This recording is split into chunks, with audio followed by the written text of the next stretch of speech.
बहुत समय पहले की बात है, जब भारत का समाज ऊंच नीच के दीवारों में बटा हुआ था। जहां ब्राह्मणों का प्रभुत्व था, वही समाज के निचले तबकों को मंदिर में प्रवेश करने का भी अधिकार नहीं था। ऐसे ही समय में काशी नगरी में एक चर्मकार परिवार में एक बालक का जन्म हुआ। उसका नाम रविदास रखा गया। जन्म से ही उसमें कुछ असाधारण था। वो दूसरों से अलग देखता, सोचता और महसूस करता। उसका हृदय करुणा से भरा हुआ था और उसकी आंखों में एक ऐसी रोशनी थी जो उसे बाकी दुनिया से अलग करती थी। रविदास का पालन पोषण चमड़े के काम करने वाले परिवार में हुआ और समाज उसे अछूत मानता था। लेकिन उसका मन बार बार ये प्रश्न करता, क्या ईश्वर भी जाति देखता है? क्या आत्मा भी ऊंच या नीच हो सकती है?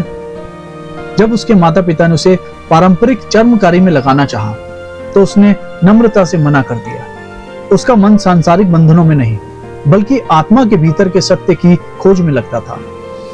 बचपन से ही वो साधु संतों की संगत करने लगा और धीरे धीरे उसका मन एक ऐसी दिशा में बहने लगा जहां शब्दों के पार भी कुछ था। उसने भजन गाना शुरू किया। उसका स्वर इतना मधुर था कि जो लोग पहले उसे अछूत समझते थे, वो भी रुककर उसकी बात सुनने लगे। एक दिन जब वो मंदिर के बाहर बैठा था, कुछ लोगों ने उसे भीतर जाने से रोका। उसने वहां बैठकर गाना शुरू किया, मन चंगा तो कठौती में गंगा। लोगों ने हंसी उड़ाई, पर तभी इस कठौती में जहां वो हाथ धो रहा था, उन्हें गंगा दिखाई देने लगी। वहां खड़े ब्राह्मण भी अचंभित हो गए। ये घटना केवल चमत्कार नहीं थी, एक क्रांति थी जो कहती थी ईश्वर बाहर नहीं, भीतर है। रविदास का जीवन एक मिसाल बन गया। उसके विचारों में जातिवाद का तीखा विरोध था। वो कहता था, जाति पाति पूछे नहीं कोई, हरि को भजे सो हरि सा होई। उसके शब्दों में ऐसी शक्ति थी कि लोग आंखें मूंद कर सुनते थे। उसकी सादगी, उसकी नम्रता, उसका आध्यात्मिक तेज दिन ब दिन बढ़ता गया। लोग अब उसे गुरु कहकर पुकारने लगे। एक दिन मीराबाई, जो स्वयं एक राजकुमारी थी और कृष्ण की भक्त, रविदास की शरण में आई। उसने उन्हें गुरु स्वीकार किया। संत रविदास ने उसे केवल एक चप्पल दी और कहा, जिस दिन ये स्वयं श्री कृष्ण पहन लेंगे, उस दिन जान लेना कि तुम्हारी भक्ति सच्ची है। और कहते हैं वो चप्पल एक दिन द्वारका में श्री कृष्ण की मूर्ति के पैरों में दिखाई दी। रविदास ने कभी किसी मंदिर, किसी ग्रंथ या किसी विश्व पूजा पद्धति को नहीं अपनाया। उन्होंने कहा, अगर दिल पवित्र है तो ईश्वर तुम्हारे भीतर है। उन्होंने मूर्तियों को नहीं, भावनाओं की पूजा की। उन्होंने नदी या पर्वत पर नहीं, भीतर की पीड़ा में ईश्वर को ढूंढा।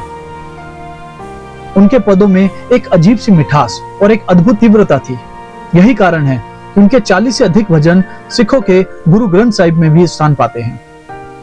उनकी रचनाएं हमें एक ऐसे समाज का स्वप्न दिखाती है जहां कोई ऊंचा नीचा नहीं, बस समान है। एक ऐसा संसार जहां आत्मा की आवाज ही धर्म है। उन्होंने कभी धर्म को डर नहीं, बल्कि प्रेम और करुणा से जोड़ा। वो कहते थे, ऐसा चाहूं राज में जहां मिले सबन को अन्न, छोटे बड़ों सब सम बसे, रविदास रहे प्रसन्न। वो कोई विद्वान नहीं थे, ना ही उन्होंने किसी विश्वविद्यालय से शिक्षा ली थी, लेकिन उन्होंने मानवता का पाठ पढ़ाया। उनका जीवन इस बात का उदाहरण है कि समाज कुछ भी कहे, अगर आत्मा सच्ची है तो ईश्वर उसके साथ होता है।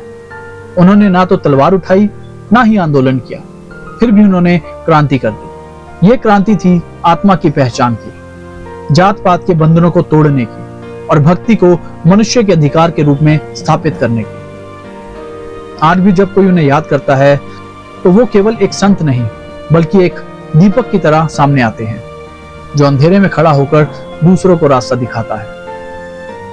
संत रविदास चले गए, पर उनके शब्द आज भी हवा में तैरते हैं, मन में गूंजते हैं और आत्मा में उतर जाते हैं।